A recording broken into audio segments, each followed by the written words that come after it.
Cet exercice, ça ressemble à celui d'avant. Donc, on considère une variable aléatoire grand X, dont on a la loi de probabilité ci-dessous.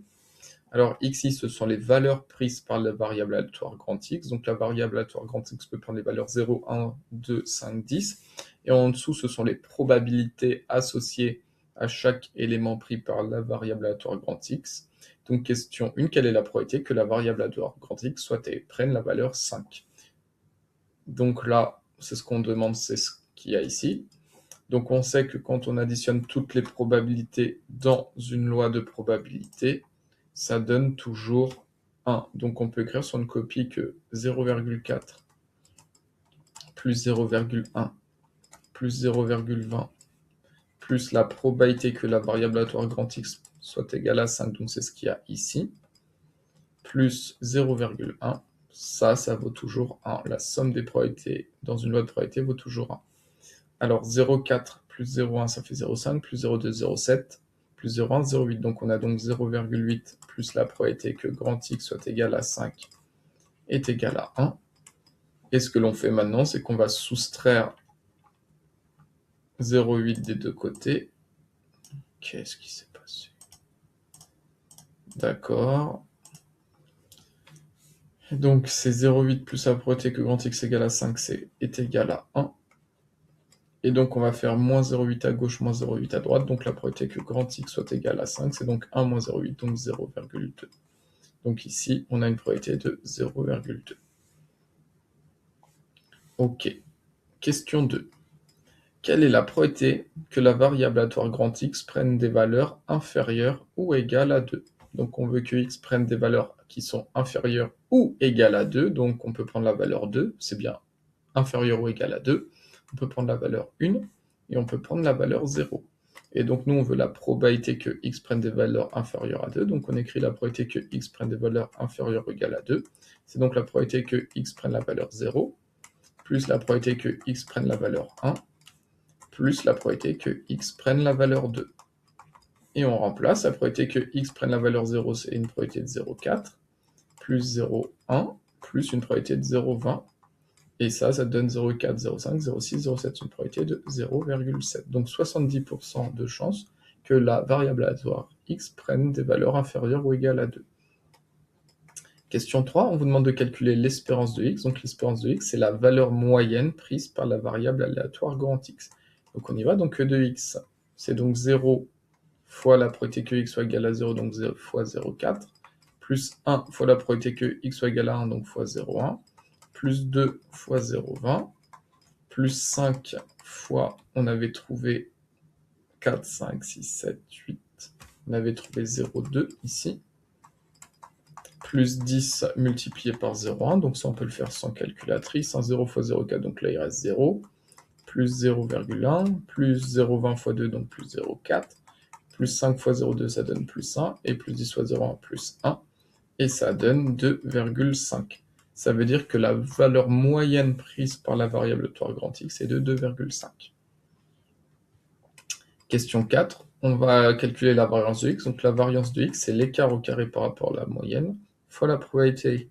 Donc on prend la première valeur, 0 dans le tableau, et on va soustraire l'espérance, donc moins et l'espérance qui vaut 2,5, donc on soustrait l'espérance, le tout au carré, et on multiplie par la probabilité associée dans le tableau, fois 0,4.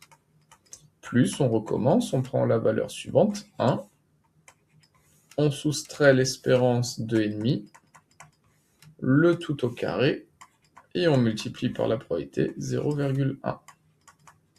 Plus, parenthèse, on prend la valeur suivante, 2, on soustrait par l'espérance, moins 2,5,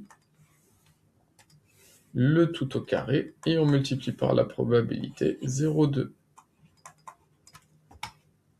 Allez, on lâche pas, plus, la valeur suivante, 5, on soustrait l'espérance, donc moins 2,5, le tout au carré, et on multiplie par la probabilité 0,2, plus la dernière valeur 10, prise par x 10, moins on soustrait 2,5, le tout au carré, et on multiplie par la probabilité associée 0,1, ce qui donne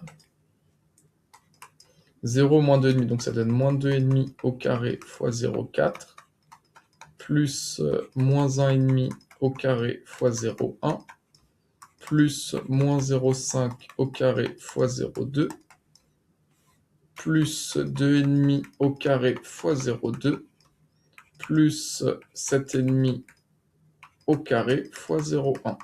Et là, pareil, soit vous aurez des aides au calcul, soit ce sera des valeurs facilement calculables. Donc la calculatrice, et on trouve une variance de 9,5. Question 5, ça va être calculer l'écart type de x. Bingo, calculer l'écart type de x, notez sigma de x. Et là, on veut une valeur au dixième près, donc un chiffre après la virgule. Chiffre des dixièmes, c'est un près. Donc là, sigma de x, l'écart type de x, c'est la racine carrée de la variance. Donc c'est la racine carrée de 9,5. Et comme on veut une valeur approchée, environ, hop, calculatrice, racine carrée de 9,5. Donc c'est 3,0. Donc chiffre des dixièmes, c'est un chiffre après la virgule, sauf qu'après le 0, on a un 8, donc on augmente de 1, donc c'est environ 3,1 au dixième près. Hop là. On va passer à la question suivante. Donc on considère encore une fois une variable aléatoire y, telle que y est définie par 3 fois la variable aléatoire grand X moins 7.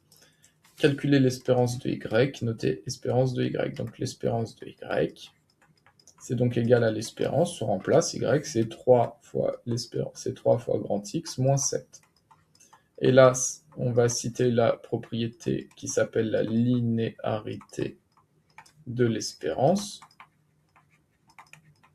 Et ça, d'après votre cours, vous savez ce que c'est. Ça dit que l'espérance de AX plus B, avec A et B sont deux nombres réels, c'est A fois l'espérance de X plus B. C'est ça la linéarité de l'espérance. Donc là, A, c'est 3, B, c'est moins 7, attention, plus moins 7. Donc ça va donner, par linéarité de l'espérance, 3 fois l'espérance de X moins 7. Ce qui donne 3 fois, là, attention, ça c'est un fois, donc il est peut-être un peu grand, on peut le confondre avec une variable aléatoire. Donc je vais mettre un petit fois, donc 3 fois.